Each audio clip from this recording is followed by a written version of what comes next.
అల్లూరు జిల్లా చింతపల్లి మండలంలో ఎడతెరిపి లేకుండా భారీ వర్షాలు కురుస్తున్నాయి. దాంతో కొండవాగుల నుంచి వర్షం నీరు కిందకు పారుతుంది. దాని ఫలితంగా గెడ్డలు డేంజర్ లెవెల్లో ప్రవహిస్తున్నాయి.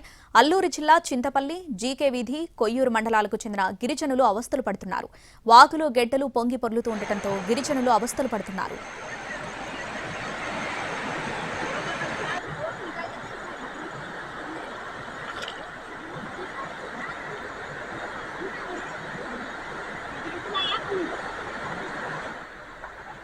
భారీ వర్షం కారణంగా ఏజెన్సీ ప్రాంత ప్రజలు ఇళ్లకే పరిమితమయ్యారు. అత్యవసర పరిస్థితుల్లో బయటకెళ్లాల్సి వస్తే ప్రాణాలకు తెగించి వాగులపై సాహసం చేస్తున్నారు. వాగులు దాటుతున్నారు. మారుమూల గ్రామాలలో వాగులు పొంగిపొరలడంతో రాకపోకలు నిలిచిపోయాయి.